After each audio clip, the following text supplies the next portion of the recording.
할렐루야. 우리 하나님께서 오늘도 새 날을 주셨습니다.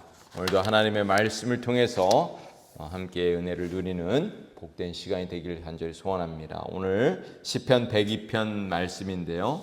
오늘 102편 말씀은 아까 말씀드린 것처럼 우리 내용이 긴 관계로 14절까지 오늘 함께 말씀을 나누겠습니다.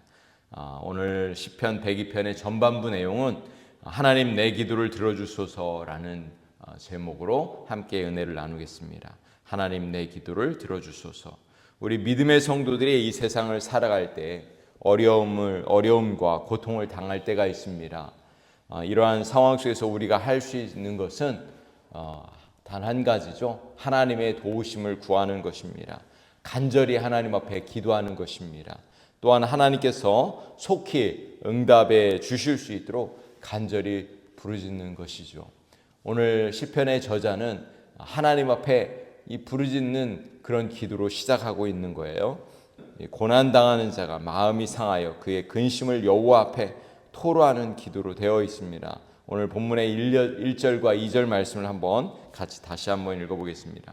여호와여 내 기도를 들으시고 나의 부르짖음을 주께 상달하게 하소서. 나의 괴로운 날에 주의 얼굴을 내게서 숨기지 마소서. 주의 귀를 내게 기울이사 내가 부르짖는 날에 속히 내게 응답하소서. 시인은 고난당할 때 하나님께 부르짖어 기도합니다. 그리고 속히 기도가 응답될 수 있도록 간절히 호소하고 있는 것이죠.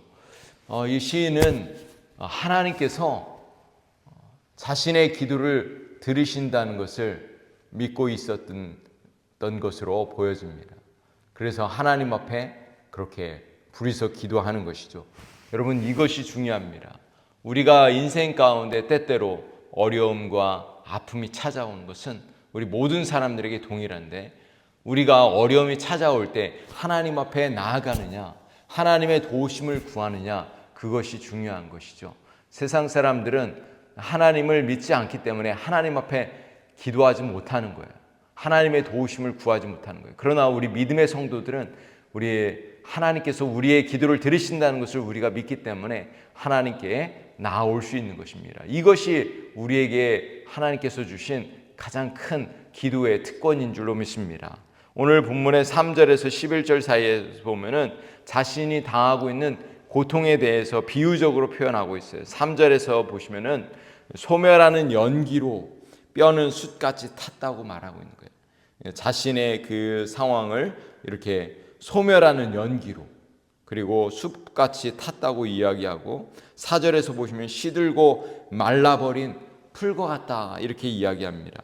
또 11절에 보면은 기울어지는 그림자로 비유하고 있어요.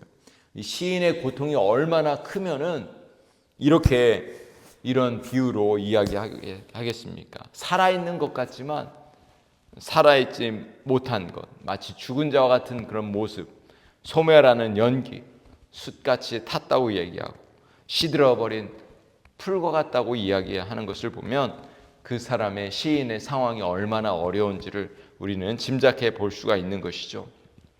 6절에도 보시면은 시편 기자의 고통은 더 외롭고 처량합니다. 6절에서 7절 말씀은 나는 광야의 올빼미 같고 황폐한 곳에 부엉이 같다 이렇게 묘사하고 있습니다.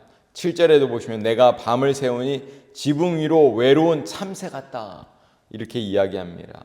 마치 자신이 광야의 올빼미 같고 또 황폐한 곳에 부엉이 같다는 것이죠. 그리고 지붕 위에 외로운 참새와 같다 이렇게 표현하고 있습니다.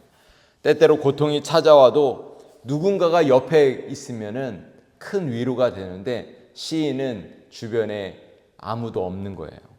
그러니까 그 고통을 견뎌내기가 어려웠던 것이죠. 때때로 그런 그 옆에서 누군가가 기도해 준다면 우리는 쉽게 그 고통을 이겨낼 수 있습니다.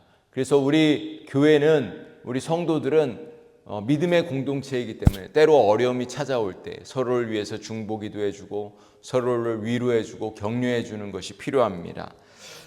오늘 본문에 보시면 더군다나 시편 기자를 둘러싸고 있는 상황은 더욱 어려운데요. 8절에 보시면은 내 원수들이 종일 나를 비방하며 내게 대항하여 미친 듯이 날뛰는 자들이 나를 가리켜 맹세한다. 이렇게 말씀하고 있습니다. 이 시인을 향하여 비방하는 사람들이 많다는 거예요. 원수가 옆에 있다는 거예요. 원수들이 날뛰고 있다. 이렇게 표현하고 있는 것이죠. 9절에 보시면 시인의 고통은 마치 재를 양식같이 먹는다고 표현하고 있어요. 눈물 섞인 물을 마신다고 고백하고 있습니다.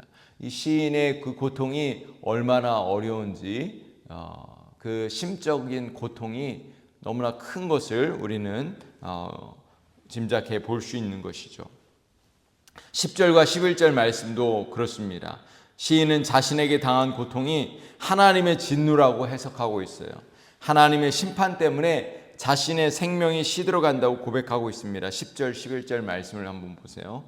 주의 분노와 진노로 말미암음이라 주께서 나를 들어서 던지셨나이다.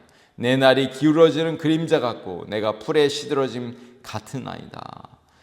사랑하는 성도 여러분, 오늘 시편에서 이렇게 이 다윗이 말하고 있는 그 참담한 그 고통과 어려움들을 우리는 볼 때 우리도 마찬가지로 때때로 우리 인생 가운데 고통이 찾아올 때가 있습니다. 어려움이 찾아올 때 우리에게 주시는 오늘 메시지는 무엇이냐? 그런 어려움이 있을 때 하나님 앞에 정직하게 또 겸손하게 나아가라는 거예요. 하나님의 도우심을 구하는 것입니다.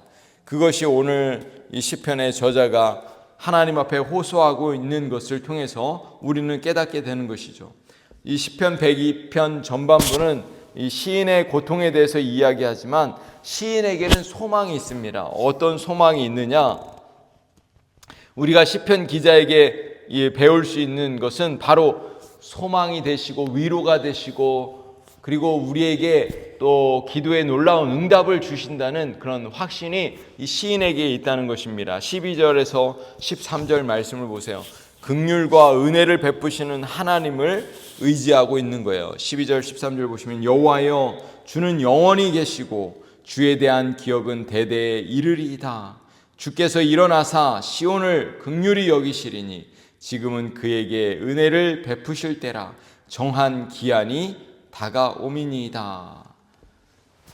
여러분, 시인에게 어떤 소망이 있었습니까? 긍휼을 베푸시는 하나님, 그리고 또 때가 차면은 그 문제들이 해결될 것을, 그 고통이 사라질 것을 시인은 알고 있었던 것입니다. 은혜를 베푸실 그 하나님이 계시다는 것을 시인은 분명히 믿고 있었던 것입니다. 비록 자신의 고통이 크고 외롭고 처량하고 원수들이 주변에 많이 있지만 우리 하나님은 때가 되면 반드시 은혜를 베푸실 하나님, 긍휼을 베푸실 그 하나님을 소망하고 있었던 것입니다. 14절 말씀을 보세요. 주의 종들이 시온의 들들을 즐거워하며 그의 티끌도 은혜를 받나이다. 우리가 하나님 앞에 정직하게 나아갈 때 우리 하나님께서 그 기쁨을 회복시키시고 또 티끌과 같은 존재에게도 은혜를 베푸신다는 그런 소망의 말씀입니다. 우리 하나님은 우리의 모든 상황과 어려움들을 다 알고 계시고 지켜보고 계신 하나님이십니다. 또 우리를 고와 같이 내버려 두시지 않으신다고 주님은 말씀하십니다. 우리 하나님은 꺼져가는 등불도 우리 지키시는 하나님이십니다. 하나님은 우리의 모든 고통을 보시고 또 간절한 부르심에 응답하시는 하나님이십니다. 은혜를 베푸시는 하나님이십니다. 오늘도 이 새벽에 하나님의 도우심을 구할 수 있길 간절히 소원합니다. 우리 하나님은 우리에게 은혜를 베푸시고 자비와 긍휼을 부어주셔서 우리의 문제를 해결하시고 우리의 고통을 치료하시는 하나님이십니다. 우리의 교회 가운데 성도들 가운데 어려움 당한 이웃들을 위해서 또 우리가 기도할 수 있길 간절히 소원합니다. 그럴 때 하나님께서 우리의 기도에 역사하실 것입니다. 오늘도 하나님의 은혜를 사모하며 믿음으로 기도하시는 우리 모든 성도들 되시기를 우리 주님의 이름으로 간절히 축복합니다. 기도하시겠습니다.